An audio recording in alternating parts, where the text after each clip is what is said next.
a serenar os nossos corações, os nossos pensamentos e permitir que as energias deste ambiente, emanadas pelos mensageiros de Jesus, nos envolvam,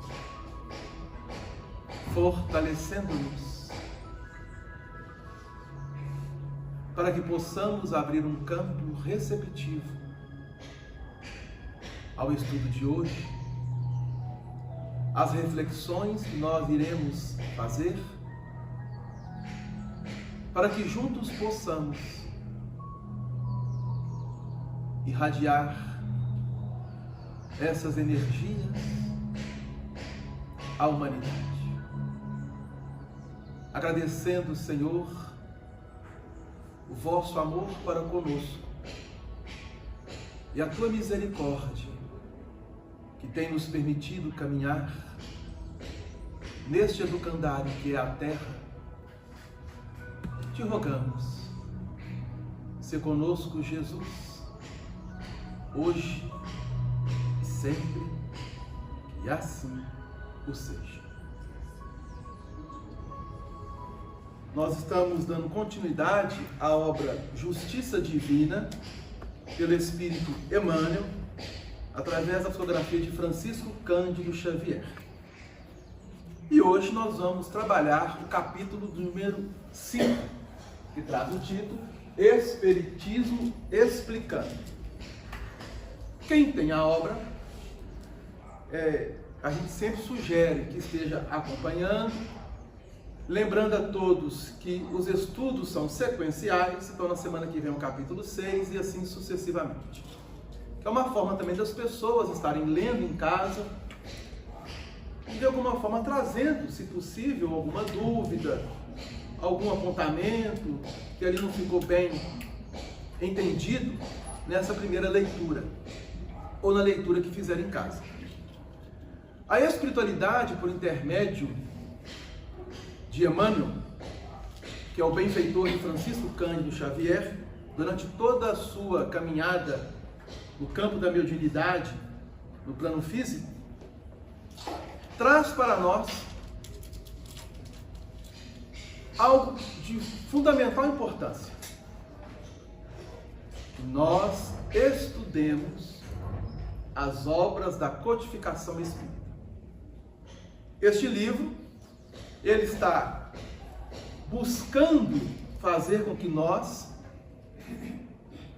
criamos um campo de receptividade à obra O Céu e o Inferno, ou a Justiça Divina segundo o Espiritismo. É a quarta obra da codificação espírita.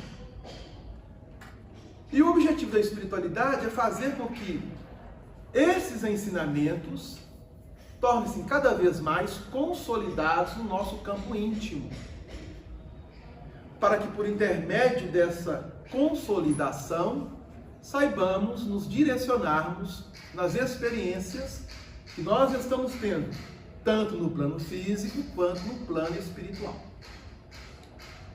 Essas reuniões aconteciam na cidade de Uberaba, no ano de 1961, durante todo o percurso das reuniões públicas que aconteciam nas segundas-feiras e nas sextas-feiras. Eram 2 reuniões públicas por semana. O grupo, ao estudar a obra Céu e Inferno, sempre fazia a abertura com uma pequena leitura de um item, de um dos capítulos, tinha os comentários e no final Emmanuel trazia uma interpretação da espiritualidade. O capítulo 5, Espiritismo Explicando, nesse dia foi lido o item 14 do capítulo 1 da obra Céu e Inferno. E o capítulo 1 traz o título O Futuro e o Nada. O livro Céu e Inferno está dividido em 2 partes. Nessa primeira parte do capítulo 1, O Futuro e o Nada, item 14. Essa reunião, ela aconteceu no dia 3 de fevereiro de 1961. Então já são mais de 60 anos. Né? Aí nós vamos ler primeiramente o que Kardec nos traz, para depois pontuarmos as explicações de Emmanuel. Curiosidades à parte, ninguém é obrigado a levantar a mão, a responder nem sim nem que não. Mas todos já leram a obra Céu e Inferno, que aqui se encontra? Não. Só um item, olha lá, e mesmo assim, quando a gente começa, parece que não está entendendo nada. Não estou entendendo nada. Vai explicando mesmo. Mas ajuda a sua explicação aí pra gente. Mas é um dado que a gente precisa pontuar. Obviamente, nós não estamos aqui querendo chamar a atenção de quem quer que seja, pelo contrário. Mas, lembrando que se nós estamos buscando os fundamentos do Espiritismo, e se o Espiritismo tem nos explicado as mais variadas perguntas e questionamentos que nós temos feitos ao longo da existência, as obras da codificação é uma bússola para a nossa caminhada. Porque elas estão desenvolvendo o ensinamento de Jesus, e este ensinamento está contido tanto no Novo quanto no Velho Testamento. Por que nós estamos falando isso? E aí que entra justamente aquilo que o Espiritismo vai trabalhar conosco. Jesus, dentro da definição dos Espíritos, é aquele que Deus nos ofereceu como guia e modelo. Ele atingiu, ele conquistou, dentro do nosso entendimento, um grau de pureza. Mas ele não está estacionado nesse grau de pureza. Ele ainda continua no seu processo evolutivo. Se o espírito é imortal, isso quer dizer que diante da imortalidade, nós estaremos neste processo de aprendizagem. É o primeiro ponto a ser considerado. E se Jesus é um espírito puro, não entra em contradição, tendo em vista que o planeta que nós habitamos é de provas e expiações? Como que um espírito puro pode habitar um planeta de provas e expiações? Então são questionamentos que a gente vai fazendo e que o Espiritismo vai nos explicar. E aí nós vamos entender que antes do planeta ser formado, segundo os dados da ciência hoje, mais ou menos 4,5 bilhões de anos atrás, Jesus já era um espírito puro, um espírito crístico. Bom, se há 4,5 bilhões de anos Jesus já era um espírito puro e crístico, ele não teve que se desenvolver? Imagina uma semente que é depositada ao solo. Ela não terá o seu tempo de todos os ciclos até chegar ao fruto? Então Jesus, para se chegar a espírito puro, ele teve também todo este processo de desenvolvimento, de crescimento, em variados ciclos evolutivos. Aí isso nos leva a outro ponto. Como que pode isso? Aí a doutrina chega e nos fala pluralidade dos mundos habitados. Se há pluralidade dos mundos habitados e se Jesus habitou outros mundos, ele estava lá sozinho, como um eremita no meio do deserto? Ou não se relacionou, ou não teve troca de experiências com outros espíritos? Obviamente que sim. Então, à medida que nós vamos trazendo este campo de informação para o nosso entendimento, nós precisamos iniciar conosco uma mudança de pensamento. uma renovação no nosso pensamento. E é justamente isso que o Alto, ao patrocinar a vinda de Allan Kardec e uma pleiade de corações que iam se juntar ao dele, pudesse materializar na Terra aquilo que nós entendemos como a terceira revelação, o Espiritismo, a doutrina dos Espíritos. E se a doutrina dos Espíritos ela é a terceira revelação, como é que você chega na terceira? Você tem que passar pela segunda. Como é que você chega na segunda? Você tem que passar pela primeira. Então nós temos a segunda e a primeira. A segunda e a primeira, nós temos o Novo Testamento e o Velho Testamento. Como? Um material didático, vamos colocar dessa forma, para o início do nosso processo de aprendizado. Aí a pessoa chega e fala assim conosco: Delano, quando eu estou em casa e abro a Bíblia, que está o Novo e o Velho Testamento, eu tenho muita dificuldade com certas passagens. Não é assim? Às vezes eu leio aquilo, meu Deus, não estou entendendo nada. A mesma coisa que a Marlene, quando eu abri o céu e o inferno, não estou entendendo nada. Outra língua. Isso no Novo Testamento, que dirá o Velho Testamento. Então o Alto, observando a nossa dificuldade, porque ele, o Alto, quando eu falo ele, o Alto, eu estou incluindo todos os espíritos superiores direcionados pelo Cristo. Já conheciam esse processo. Pelo simples fato, o planeta ser de provas e expiações. E o que caracteriza um planeta de provas e expiações é a matéria ainda estar acima, por cima do espírito, do senso de espiritualidade. E isso é tão forte, mas tão forte, que Kardec propõe no primeiro capítulo o título O Futuro e o Nada, abrindo campo dentro de uma visão filosófica, teológica e científica. O que a ciência fala do futuro? O que a ciência fala do passado? Nós estamos falando da Terra. Qual é a explicação que ela dá para a criação da Terra? Bom, aí tem várias teorias. Kardec estuda essas teorias.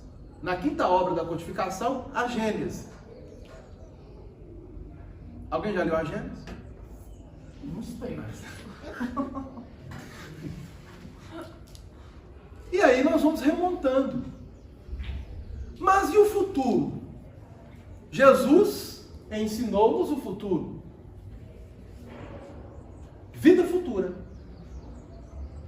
No capítulo 2 do Evangelho segundo o Espiritismo, meu reino não é deste mundo, o Kardec coloca no item de número 2, o ponto central de todo o ensinamento do Cristo é a vida futura. Ponto central. Bom, como que vai ser a minha vida futura? Nós estamos em 2022. Maravilha de ano, né? 2022, beleza. Olha, num bonito. Ah, Delano, eu quero me projetar para 2122, daqui 100 anos. Obviamente, todos nós encarnados já teremos desencarnado, mas muitos já vão estar encarnados. Olha que coisa interessante.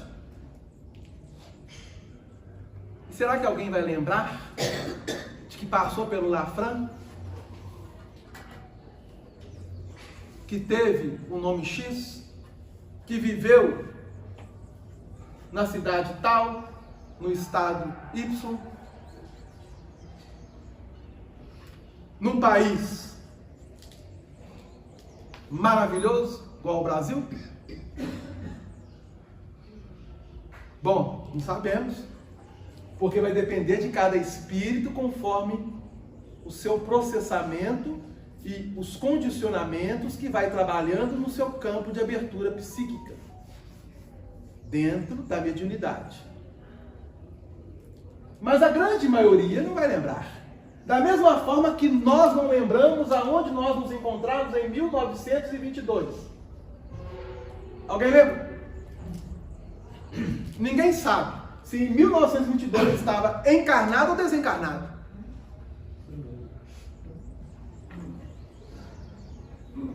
Ninguém sabe. Eu mesmo não sei quando é que eu estava em 1922. Passa a mínima ideia se estava no Brasil ou fora do Brasil, em qual região da Terra, em qual dimensão espiritual. Sim? Você era filho de quem, né? Você é justo? Você era filho de quem? Isso aqui, que parece uma reflexão não tão, digamos, profunda, o é. E a doutrina espírita, ela vem trabalhando em cima disso, desde quando Kardec, ao observar a fenomenologia das mesas girantes, e ao identificar que por detrás das mesmas eram espíritos que estavam agindo. Primeira pergunta, quem são vocês? São seres à parte? Não. Mas quem são? As almas que agora somos espíritos que estivemos no plano físico em diversas épocas da humanidade. Pera aí. Como assim? E abre-se um leque muito grande. Mas o planeta ainda é de provas e expiações. E a gente oscila muito, porque essa palavrinha aqui, ela ainda é muito forte para nós. Morte, perda. Ela é ainda muito, vamos dizer assim, não tão processada como deveria ser por nós. Isso é errado? Não. É um processo de desenvolvimento, de crescimento, de amadurecimento. Mas à medida que cada um vai compreendendo a sua realidade, a sua essencialidade, nós começamos então a trabalharmos em um campo de entendimento melhor. Isto é que a doutrina espírita nos propõe. Porque sendo a terceira revelação, que está desenvolvendo a segunda e a primeira, e se Jesus trouxe-nos a segunda revelação, os fundamentos do amor, Jesus não iria edificar sobre areia. O ensinamento iria, mas sobre a rocha, sobre bases já amplamente sustentáveis. Primeira revelação. Ele chega e nos dá a segunda. Mas ele mesmo ensina-nos que nem tudo poderíamos naquele momento compreender.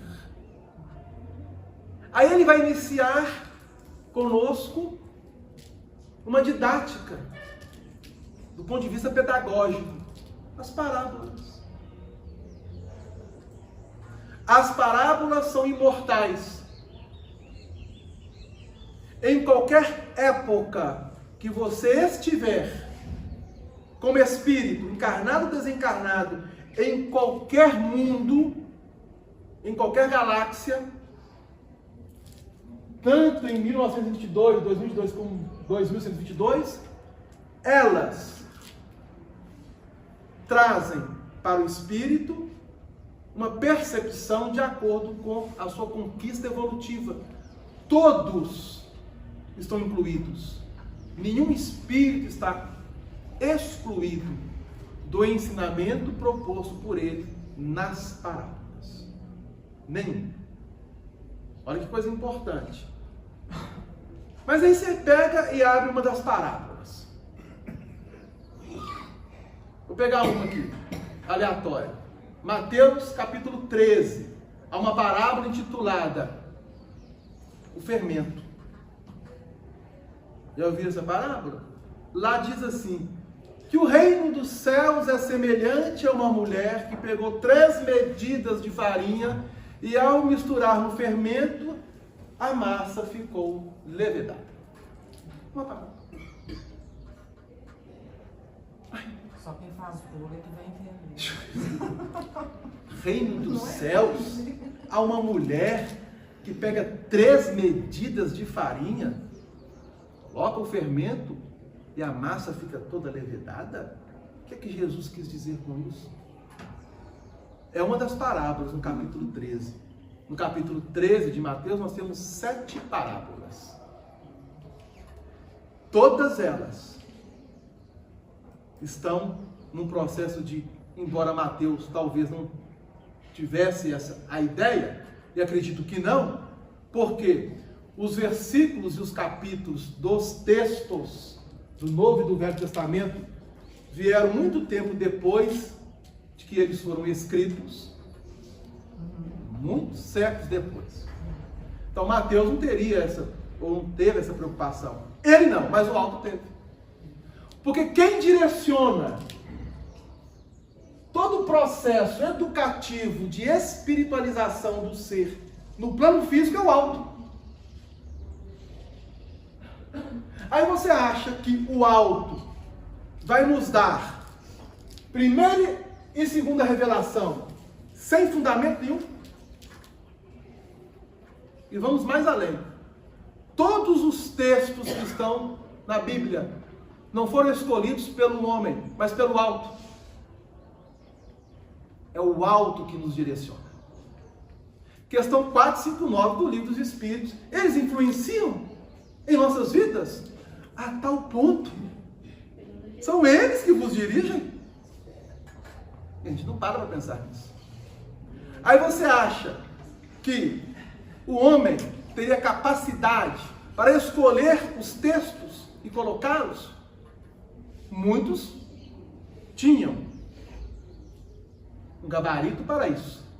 Mas é o alto que escolhe. É o alto. Quem nos revela isso é Emmanuel, em uma das suas obras, Ave Cristo, mas está na entrelinha. Se você fizer uma leitura e não ter uma percepção, você passa batido. Aliás, ali ele vai desenvolver conosco um processo do cristianismo primitivo, até mesmo de como esses textos chegaram até nós. E Kardec está resgatando tudo isso.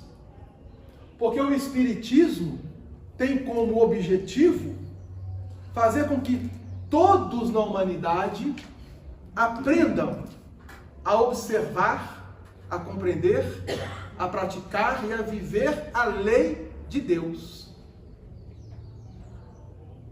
E a lei de Deus, segundo Jesus, como ponto central do ensinamento, prende-se à vida futura. Aí Kardec vem e coloca capítulo 1, obra Céu e Inferno, que é uma obra maravilhosa. É uma obra que você vai entender e compreender pontos que foram colocados pelo aspecto teológico, que se tornaram tabus na nossa humanidade. Exemplo, demônios, anjos. as penas futuras, a própria morte. Na segunda parte, ele vai trazer para nós ditados de espíritos desencarnados em diversas condições no plano espiritual. Espíritos felizes, espíritos arrependidos, espíritos sofredores, espíritos suicidas, espíritos criminosos. Item 14, futuro nada. O ser humano tem, coloca homem, mas ele está abrindo para todos nós, é o gênero humano. O ser humano tem instintivamente a crença no futuro, mas não tendo até hoje nenhuma base certa para defini-lo, sua imaginação produziu sistemas que conduziram à diversidade nas crenças. Até aqui está tranquilo. A doutrina espírita sobre o futuro, não sendo uma obra de imaginação mais ou menos engenhosamente concebida, mas o resultado da observação de fatos materiais que se desenrolam hoje sob os nossos olhos, ela unirá, como já faz agora, as opiniões divergentes ou superficiais e conduzirá, pouco a pouco e pela força das coisas, a unidade na crença sobre esse ponto. Crença que não estará mais baseada sobre uma hipótese, mas sobre uma certeza, a unificação feita no que concerne a, entre aspas, eu estou colocando por mim, sorte futura, porque essa palavra sorte e azar nós temos que eliminar do nosso vocabulário, mas ainda nós utilizamos, e Kardec mesmo utilizou. A unificação feita no que concerne a sorte futura das almas será o primeiro ponto de aproximação entre os diferentes cultos. Um passo imenso para a tolerância religiosa primeiro e mais tarde a fusão. Então Kardec está tocando aqui num ponto, porque a obra Céu e Inferno é uma obra que está permeando o Novo e o Velho Testamento dentro das concepções teológicas, que é aquilo que nós erigimos na nossa evolução, dentro daquilo que eu falei. Qual que é a ideia da vida futura, vamos dizer, do cristianismo? Lembrando que o cristianismo tem várias escolas. O espiritismo é uma delas. Nós temos o catolicismo, nós temos o protestantismo, com uma série de ramificações. Dentro do próprio catolicismo, nós temos ramificações. Nós temos a igreja mais ortodoxa, nós temos uma igreja conservadora, nós temos uma igreja mais aberta. Qual que é a ideia do futuro para as teologias? Então, Kardec está desenvolvendo aqui. E para o espiritismo? E aí ele coloca que o ponto de fusão em que todas as crenças vão se unir, a doutrina está trabalhando. Como assim? O Kardec desenvolveu isso na questão 798 do Livro dos Espíritos, lá na Lei de Progresso. Vou colocar aqui, quem quiser chegar em casa depois de abrir o Livro dos Espíritos, né? É sempre bom, né? O Livro dos Espíritos é a base.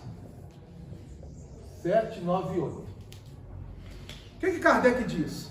Olha que coisa interessante. O espiritismo tornar-se-á uma crença popular ou ficará circunscrito a algumas pessoas? Bom, então vamos lá. Crença popular. Nós estamos no Brasil. Somos aproximadamente 210, 215 milhões de brasileiros, é isso? Segundo as estatísticas. Gente, vamos colocar aqui 200, vamos colocar o número redondo, 210. Tem mais. Vamos pegar isso aqui como parâmetro. Milhões de pessoas. Coisa maravilhosa, hein? E o mundo, a gente acha que é grande, mas é pequeno. Pequeno, esse mundo é pequeno. Às vezes você sai daqui de Belo Horizonte, vai lá para Natal, lá em cima, no Nordeste, ou se é em cima ou se é embaixo, eu não sei, mas em direção a Natal, esse negócio de cima e embaixo, em direção a Natal. E às vezes você está lá, de repente passa uma pessoa, você conhece a pessoa, o que você está fazendo aqui? Eu vim passear, a família da minha esposa é daqui. Não é assim que acontece? Isso em todas as partes. Às vezes você está lá no Japão, você entra para tomar um chá, né? E esbarra no brasileiro. Ué, o que você está fazendo aqui? É impressionante, mas é assim que acontece. Desse universo, nós temos aproximadamente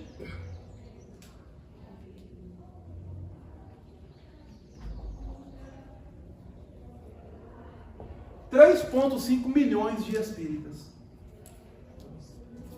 Em 210 milhões de brasileiros, 3,5 milhões são espíritas. Se nós formos jogar isso na porcentagem, não vai dar nem 2,5%. E 2,5% a menos.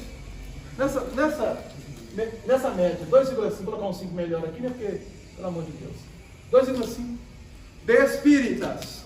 Bom, resta saber se esses 2,5 ou esses 3,5 milhões realmente são espíritas. Por isso que eu fiz a pergunta: alguém já leu a obra Céu e Inferno? Somos espíritas?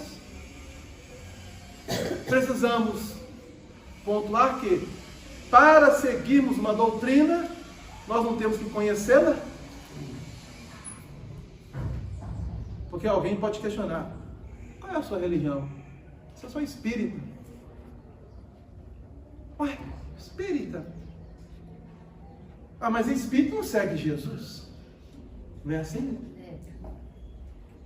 Uma vez, já tem uns 30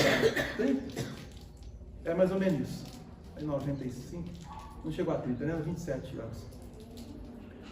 Fernando, fiquei sabendo que você é espírita. Eu sou. Pô, eu estou tentando ser, não sei. Estou me esforçando para ser. Mas como é que é? Quando você vai no centro? Vou. Ele falou centro, eu falei casa. Não, eu vou na casa espírita. A gente tem a ideia do centro. Aqui, nas lições, nós vamos caminhar, Emmanuel chama Casa Espírita, em 1961. Casa Espírita. É a ideia de família. Assim vou. Mas como é que você faz? Você leva galinha? Como é que é? Assim, não.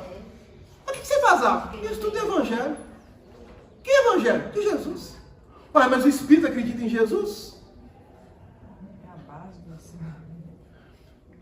Por que ele fez esse questionamento? E por que ele fez essa colocação? Porque foi a forma que ele aprendeu, que ele ouviu, que ele foi repassado, que ele foi ensinado. Eu falei com ele: por que um dia você não vai lá comigo para você saber como é que é? Deus me livre. Não é assim que funciona? A gente, sem saber, já fazemos todo aquele julgamento. Não conhece. O Kardec trabalha isso muito no livro dos médiuns, quando ele coloca uma opinião de alguém que não está credenciado dentro daquela área, para mim não tem efeito nenhum. Então, por exemplo, vamos imaginar que essa cepa, com essas uvas maravilhosas que nos foi doada, que o cliente recebeu, é uma obra de arte. Aí, o bom entendedor de obra de arte vai pontuar, olha, isso aqui tem essa característica, aquilo, e assim sucessivamente. É ou não é? Para quem não conhece, nem aí. Da mesma forma que você chega numa galeria de arte e vê uns rabiscos lá, ah, isso aqui é arte. Que arte é essa? Não sei, mas tem um nome. E assim sucessivamente. Não é verdade? E aí, nós estamos trabalhando com a doutrina espírita a fusão da crença. Qual crença? Para que esses 210 milhões se tornem espíritas? Não. Vai ser preciso se tornar espírita. Ah, mas como é que vai ser então? A resposta da espiritualidade. Certamente ele se tornará, o espiritismo, uma crença popular. E marcará uma nova era na história da humanidade. Porque está na natureza e é chegado o tempo em que deve tomar lugar entre os conhecimentos humanos.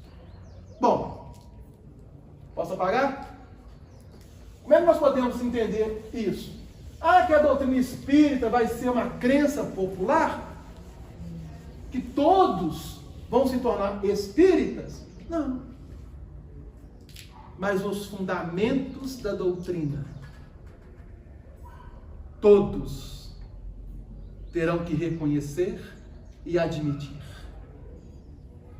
Vamos pegar, sim, Deus. Todas as religiões aceitam Deus? Aceitam. Imortalidade da alma. Todas as religiões, estou falando das cristãs, catolicismo, protestantismo, espiritismo, aceitam que depois do corpo a alma não continua, de alguma forma ou de outra, conforme as suas concepções? Imortalidade da alma. Para o cristianismo e as escolas, Jesus não é o guia e modelo? Ou o Filho de Deus? São 3 fundamentos. E aí todos compreendem uma palavrinha: evolução.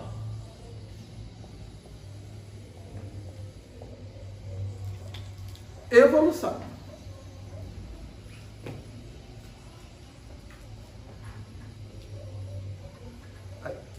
Todos compreendem? Não. Compreende. Não do ponto de vista moral, espiritual. Porque primeiro somos tocados por aquilo que fere os nossos sentidos. Isso aqui, ó. Celular. Essa parelhinha aqui, ó. Nós estamos em 2022. No ano de 2000, 22 anos atrás, todos que estão aqui tinham um aparelho celular? Tinham?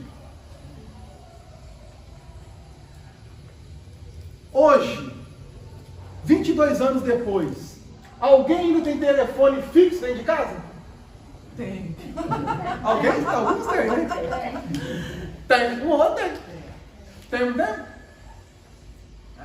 Muita gente ganhou dinheiro com o telefone fixo, né? Tinha gente que tinha 30 linhas e alugava. Acabou. E assim sucessivamente. Mas ainda tem fixo.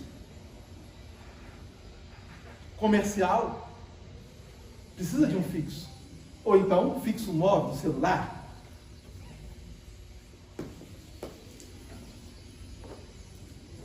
Alguém vai numa locadora alugar um DVD? Para assistir um filme no final de semana? Mas há 20 anos atrás não ia? Não buscar às vezes um DVD, mas uma fita que foi já mudando para o DVD? VHS?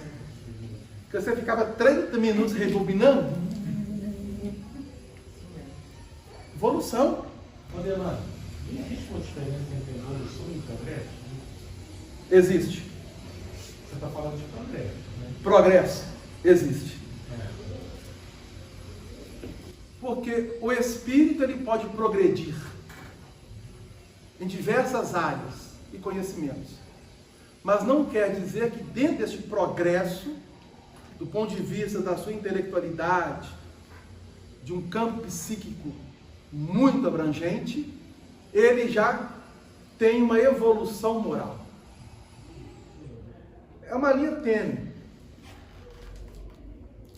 Pegando superficialmente, são sinônimos. Mas à medida que nós vamos aprofundando em cada um desses temas, nós vamos ver algumas diferenciações. Na minha dúvida hoje, exatamente, a gente está narrando. Entendeu? Atingimos o progresso, mas ainda não passamos nem da primeira fase da civilização. Estamos longe do primeiro degrau da civilização. Questão 793 do Livro dos Espíritos. Dentro da lei de progresso. Vocês estão achando que vocês estão muito avançados? Vocês não passaram nem da primeira fase. Não progredindo, mas eu progredi. Mas vamos voltar aqui. Evolução. Por que eu falo de evolução? Porque as crenças são feridas no campo perceptível, primeiro. O ser humano, primeiro, ele é tocado pelos seus 5 sentidos, mas como um chamamento a um despertamento. Quando lançaram os computadores, daí, ele é expert em computador, o primeiro computador que teve no mundo era maior que essa parede aqui, ó, atrás de mim. Eu estou mentindo, né? É, não é? Um dos primeiros computadores era maior que essa parede. Hoje você nem precisa de computador, de notebook. Você pode fazer tudo num aparelho de celular ou não pode? Está em defasagem o celular, tá? Daqui um dia já vai só ampliando.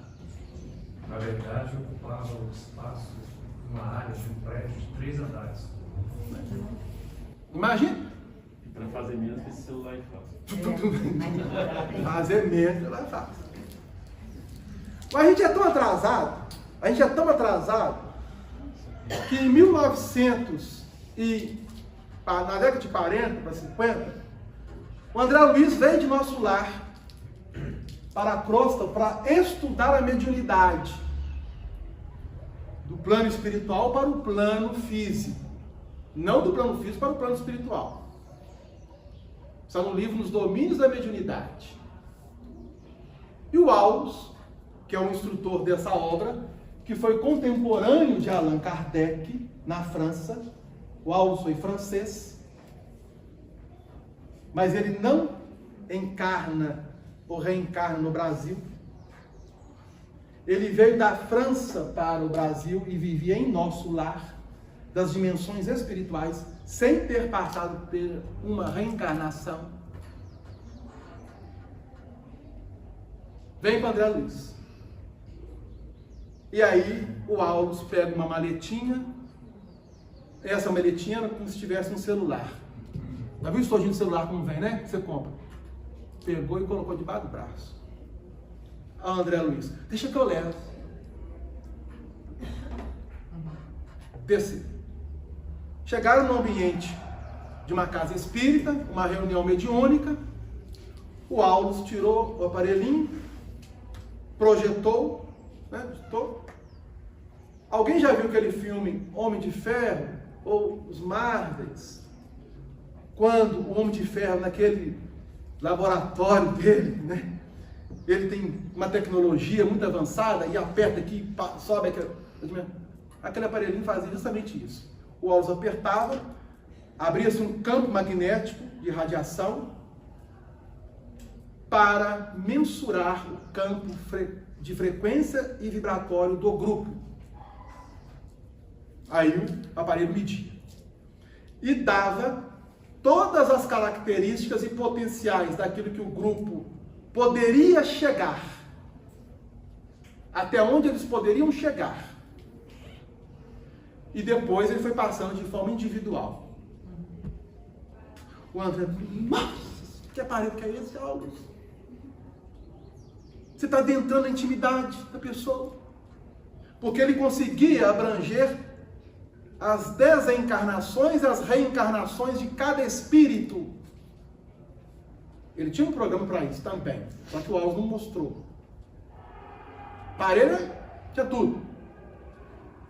Aí o Wallace pegou, guardou, colocou na mão, o pai chama psicoscópio. Está no capítulo 2 da obra Nos Domínios da Mediunidade. Psicoscópio. Já pensou, Aulus? Esse aparelho na terra? Nos tribunais? Você tá doido? Tá lá o juiz, o advogado de defesa, o advogado de acusação, o réu, ou os réus. Todo mundo ia falar. Ah, não, crime. Você é inocente? Ah, não estou inocente. Não precisa. Projeta o aparelhinho, abre uma tela e vai mostrar todas as cenas daquele espírito, daquilo que ele fez, desde quando ele reencarnou. Até mesmo da dimensão espiritual, como foi patrocinada a sua reencarnação. Aí o Aulus fala assim: o progresso virá, mas o homem não tem evolução moral ainda para ter um aparelho desse. Aí eu caí na besteira de perguntar a um amigo espiritual uma vez, em uma reunião mediúnica, eu falei assim: e o psicoscópio? Quando você não soubesse, você ia perguntar, né? Ele riu. Quando eu desencarnar, eu perguntava para você, quando eu desencarnar, será que eu terei condições de ver e manusear o psicoscópio? Ele bateu no ombro. Esquece, Coringa. Esquece. Porque somente entidades com uma evolução moral podem manuseá-los. Mas há espíritos superiores que não precisam do psicoscópio, que ele já bate e já filtra tudo. Jesus é um deles. Então a doutrina espírita está falando que todas as crenças trabalharão Deus, imortalidade da alma, conhecerão Jesus como sendo o guia e modelo, compreenderão a evolução, porque vão entender a vida futura.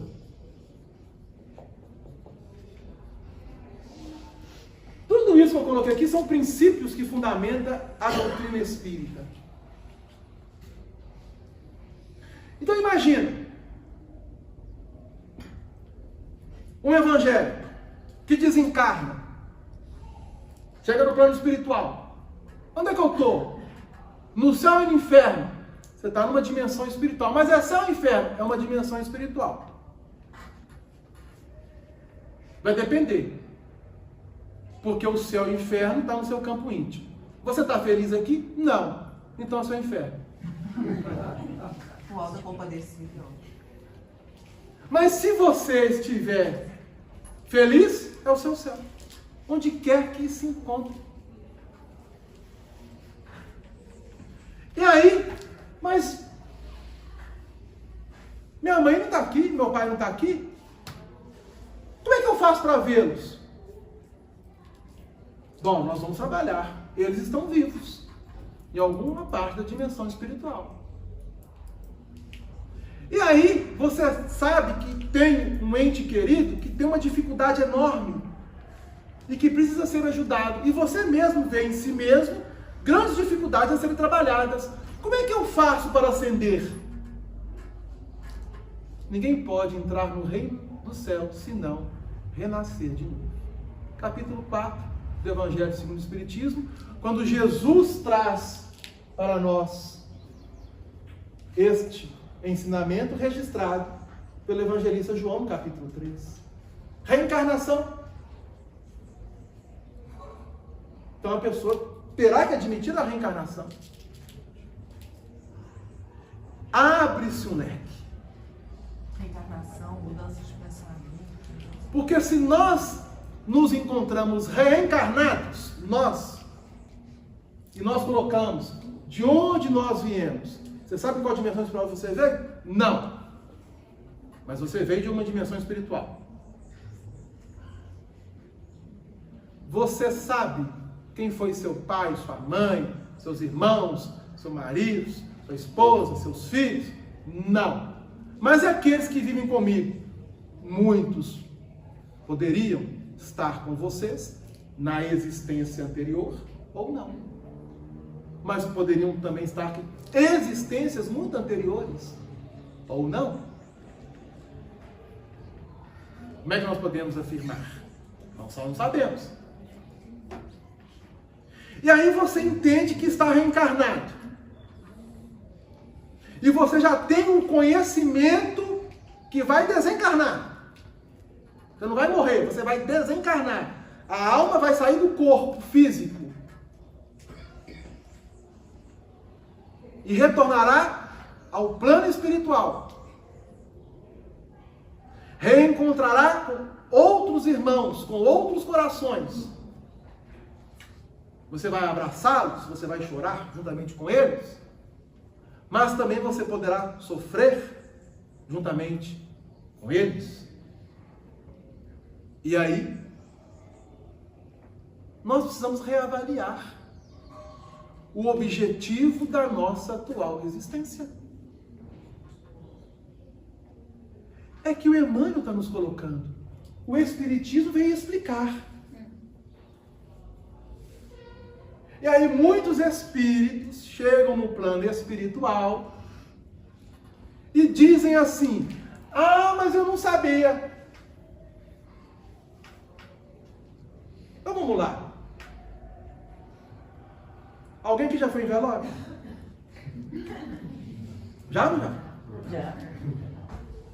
Você chega no velório, você vê um corpo físico dentro de um caixão. As pessoas em volta, com aquela dor, com aquele sentimento de perda, cada um de acordo com a sua intimidade, com o seu momento.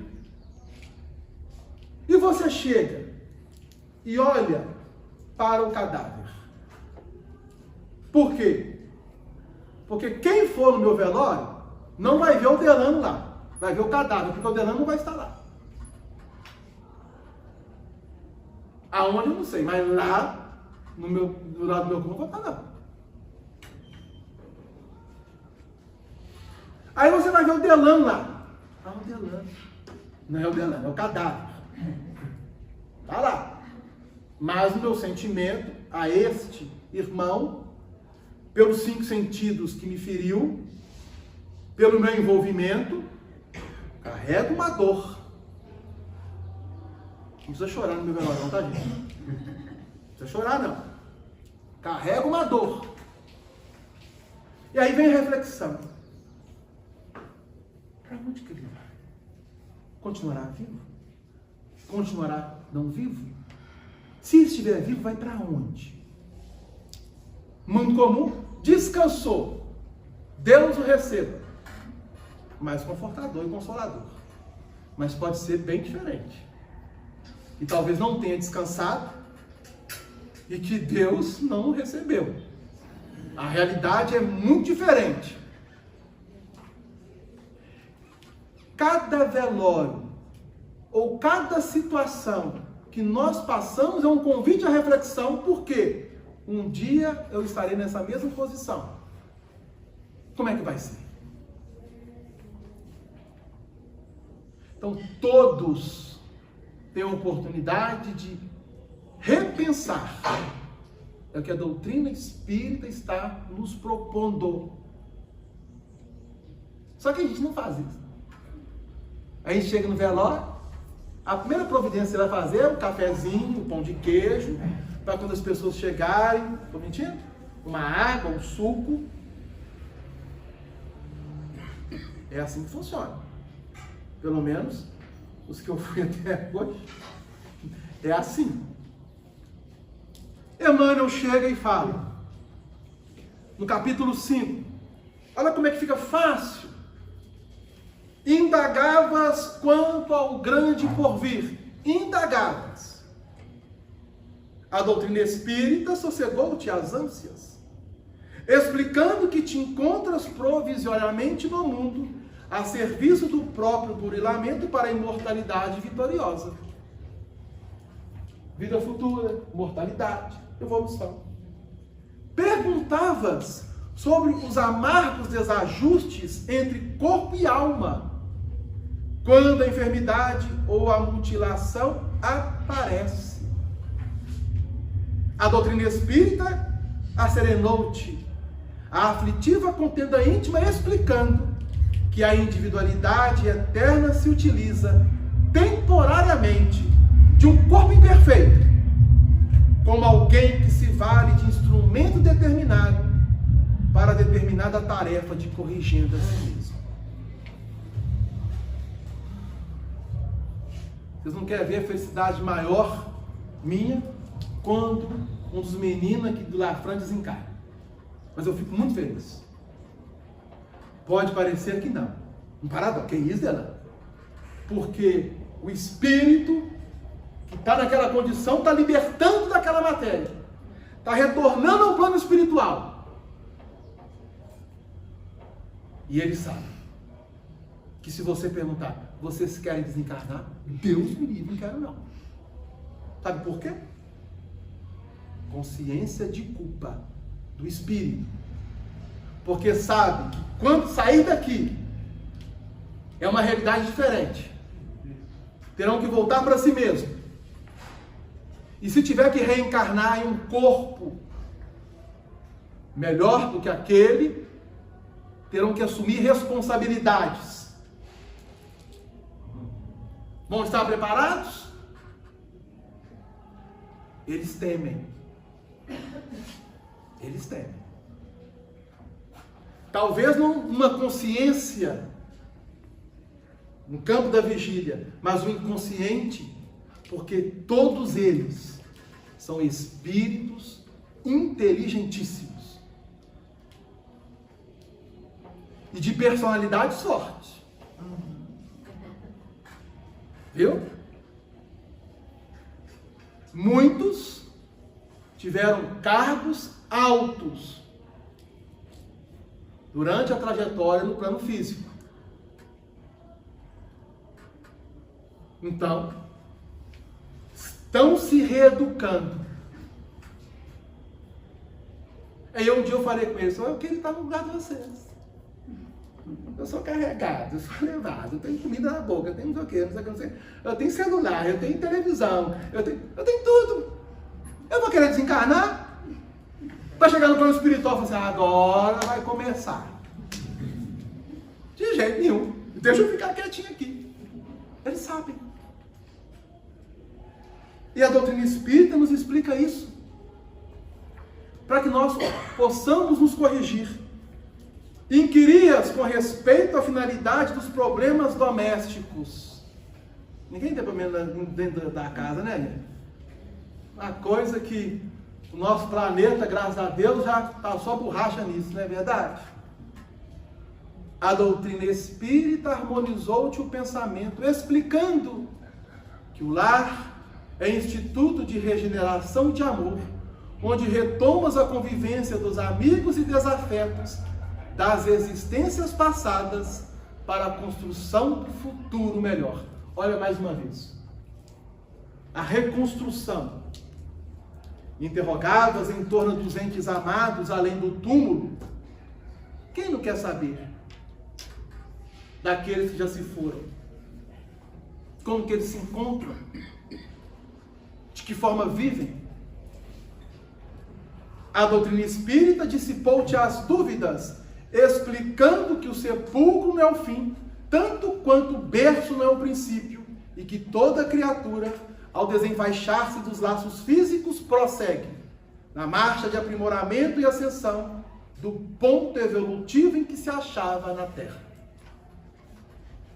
E interpelavas o campo religioso acerca da justiça divina. Não existe injustiça. Para nós, do ponto de vista humano, sim. Do ponto de vista da espiritualidade superior, não. A doutrina espírita suprimiu-te a inquietação explicando que Deus não concede privilégios e que em qualquer estância do universo a alma recebe, inelutavelmente, da vida o bem ou o mal que dá de si própria. É lei. Ah, Delano, fulano está fazendo aquilo. Lamento, não posso fazer nada por ele. Ah, mas ele está aí. Deixa ele ir. Ele vai desencarnar. Ele vai encontrar com a realidade. Ele terá que reencarnar. Ele terá que repassar tudo de novo. Te lamento. Então, se a pessoa chegar e me xingar e me deixar abaixo de 0, ou me colocar como um 0 à esquerda, eu não estou nem para ela. Eu vou lamentar e vou vibrar por ela e vou pedir a Deus que abençoe a ela, porque eu estou agora conscientizando que eu só recebo da vida aquilo que eu dou à vida. Em termos de atitude, em termos de pensamento, em termos de fala. E olhe que a fala, ela tem um campo de vibração que pode nos arruinar. O André Luiz está lá no Centro de Mensageiros, nosso lar, conversando com o Vicente, que também fora mestre encarnado. E aí o instrutor espiritual deixou-os à vontade para interagir. Aí o André Luiz, e se eu não quisesse? E quisesse conversar assuntos triviais? Você seria identificado e seria retirado. Porque aqui, a fala, ela tem a sua utilidade. Mas continua Emmanuel. Torturavas a mente, qual se devesses respirar em cárcere de mistério. Toda vez que cogitavas das questões transcendentes da fé, a doutrina espírita acalmou-te, explicando que ninguém pode violentar os outros em matéria de crença, acentuando, porém, que toda fé, para nutrir-se de luz, deve ser raciocinada em base de lógica. Estamos trabalhando a fé raciocinada. Mas depois da fé raciocinada existem outros níveis de fé, pontuado pela espiritualidade. E uma delas é fé viva. Fé viva. Emmanuel, em diversos textos, nos traz a palavra, a fé viva. Aprendeu com o apóstolo Paulo. No Livro dos Espíritos, há uma mensagem do apóstolo Paulo em que ele coloca para que o homem atinja a fé viva. Está acima da fé raciocinada.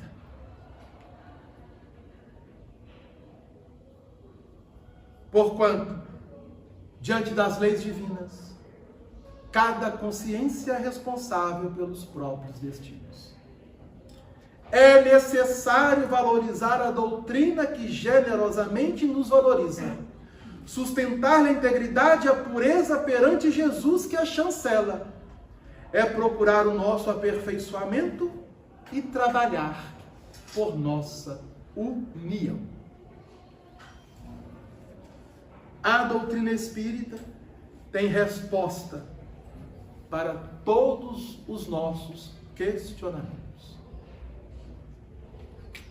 O convite é: busquemos nas explicações do Espiritismo a sustentação de nossa fé para caminharmos com mais equilíbrio, com mais serenidade, mas acima de tudo, com mais empatia pelo ser humano.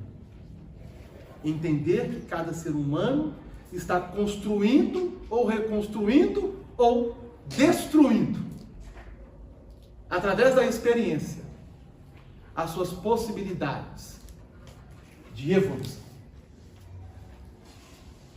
mas o nosso tempo se foi. Semana que vem é a continuidade do capítulo 6, com uma outra pessoa, é claro. E nós vamos pedir a Jesus que nos abençoe neste momento. Então nós vamos acerenar os nossos corações, respirando profundamente, com tranquilidade, e soltando bem devagar, permitindo que nesse momento possa fluir entre nós uma troca de energias, em comunhão com a espiritualidade presente, atuante,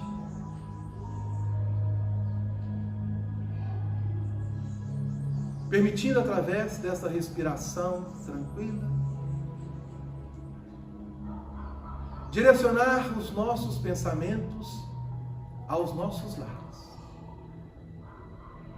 para que a luz que emana do alto se projeta neste lar, levando para toda sua atmosfera paz, equilíbrio, amor. E que neste momento, agradecidos pelo muito que temos recebido,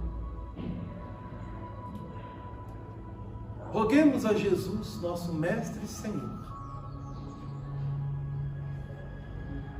que nos dê força para continuarmos a nossa proposta de transformação,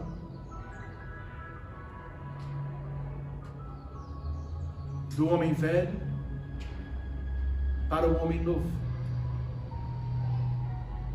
na busca incessante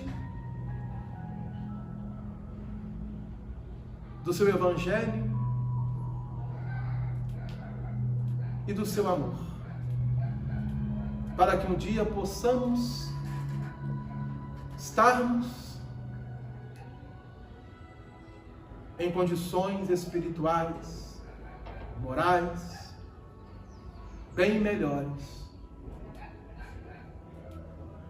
do que hoje. Mas hoje, Senhor,